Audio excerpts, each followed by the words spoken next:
शुक्लागंज उन्नाव के वरिष्ठ स्वास्थ्य पर्यवेक्षक प्रदीप दिवाकर बोले, भारत देश का नागरिक वसुधैव कुटुंबकम की अवधारणा रखता है, जो कि भारत देश के सनातन धर्म की मुख्य अवधारणा है, जो यह मानती है कि हम सब पृथ्वीवासी एक ही परिवार से है।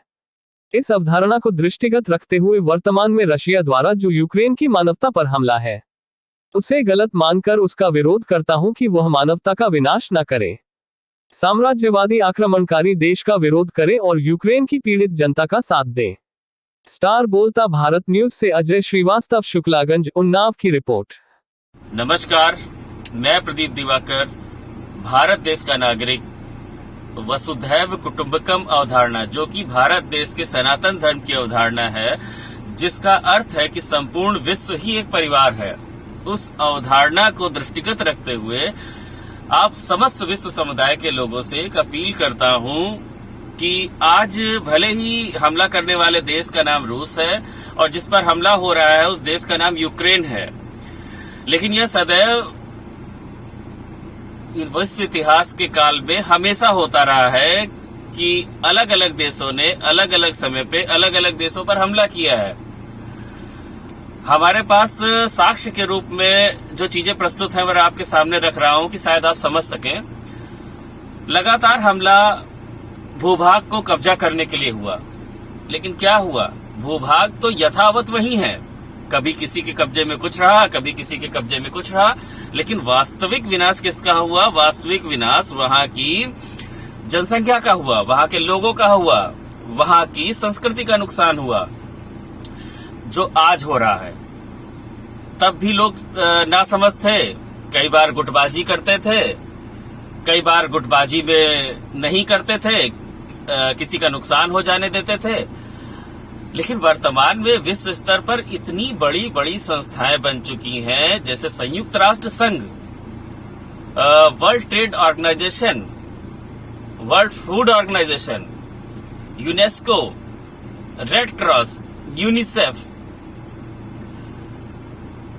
इस तरह की संस्थाओं के होते हुए भी जब मानवता पर हमला हो रहा है, यह रूस द्वारा हमला यूक्रेन पर नहीं है, यह हमला मानवता पर हमला है।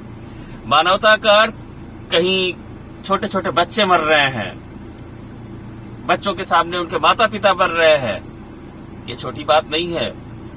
जब हम वैश्वीकरण की तरफ जा रहे हैं, विश्व को एक गांव कहते हुए बहुत खुश होते हैं कि हम ग्लोबल विलेज में रहते हैं। थूक दीजिए ऐसी अवधारणा पर कि हम ग्लोबल विलेज की बात करते हैं, थूक दीजिए। कठोर शब्दों में कह रहा हूं कि इस अवधारणा पर थूक दीजिए, आप ये कहने के लायक नहीं है।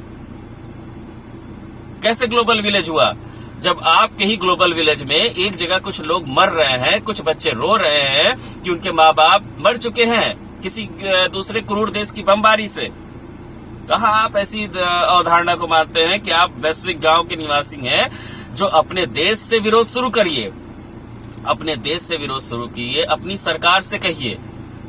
ये मैं भारत सरकार के लिए वीडियो नहीं बना रहा हूं, ये जहां तक वीडियो पहुंचे वह देश की सरकारें सुने, उस देश के नागरिक सुने कि वह विरोध को इस स्तर पर ले जाए कि रूस इस तरह का हमला रोके जहां मानवता की क्षति हो रही है।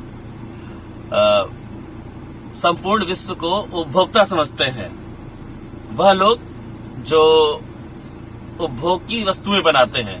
बड़ी बड़ी मल्टीनेशनल कंपनीज को दबाव बनाना चाहिए कि मानवता पर होने वाले इस हमले में वह उस देश का साथ नहीं देंगी जो हमलावर देश है। देश की सरकारों को दबाव बनाना चाहिए, एकजुट होकर खड़ा होना चाहिए। आज रूस है, कल कोई और देश हो सकता है जो अपनी भूभाग बढ़ाने की लालसा के चक्कर में मानवता को क्षति पहुंचा सकता है।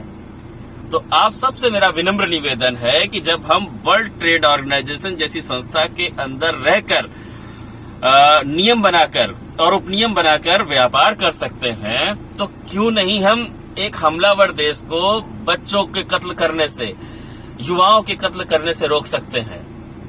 हमें आगे बढ़ना होगा, इस तरह की चीजों का विरोध करना होगा।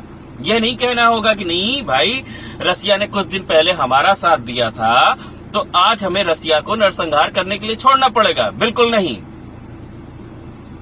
एक कल्पना कीजिए कि आप एक मोहल्ले में रहते हैं, और कुछ दिन पहले आपके पड़ोसी ने आपके घर में खाने को नहीं था तो कुछ अनाज दे दिया था या आपकी कहीं रक्षा कर दी थी, तो क्या अब उस पड़ोसी को अधिकार हो जाता है कि वह किसी दूसरे घर में पड़ोस में किसी बच्ची का बलात्कार कर सके या किसी बच्ची की निर्मम हत्या कर सके या अन्य किसी को क्षति पहुंचा सके?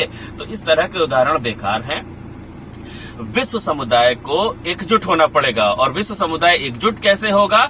हम देश के नागरिक, अलग अलग देशों के नागरिक अपने देश की सरकारों पर दबाव बनाएंगे कि हमें रशिया के विरोध में खड़ा होना पड़ेगा। और यह शब्द रशिया ही नहीं, जब भी कोई भूभाग की लालसा वाला देश किसी देश पर भूभाग कब्जा करने के लिए या अपनी शर्तें मनवाने के लिए हमला करेगा तो हम सभी उसके विरुद्ध खड़े होंगे। मेरी सोच तो यहां तक जाती है, इसलिए मैंने यह वीडियो बनाया। हो सकता है कल को मेरे देश के लोग या कुछ अन्य नेतागण यह कहे कि प्रदीप दिवाकर को यह अधिकार किसने दिया कि वह इस तरह का वीडियो जारी करता है, क्योंकि यह बोलने का अधिकार तो शायद विधायक या मंत्री, मुख्यमंत्री या प्रधानमंत्री को है।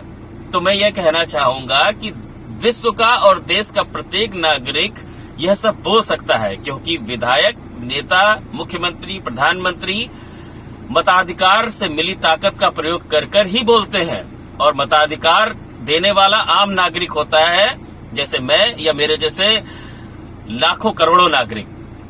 तो मैं आप सबसे एक विनम्र अपील करते हुए अपनी बात का समापन करूंगा कि हम विश्व के नागरिक विश्व के किसी भी देश को या देश में होने वाले निर्मम हत्या को रोकने के लिए एकजुट हो और हत्यारा देश कोई भी हो उसके विरुद्ध उससे व्यापार रोकें, उससे संबंध खत्म करें, ताकि वह दबाव में आकर इस तरह के गलत कृत्य ना करें। यह गलत कृत्य झेलने वाला आज यूक्रेन हो सकता है, कल कोई और हो सकता है, हम भी हो सकते हैं। इसलिए क्षेत्रीय देशों से और उनके नागरिकों से अपील है कि आपसी मतभेद भुलाकर हमें यूक्रेन पीड़ित देश के साथ खड़े होना चाहिए। नमस्कार।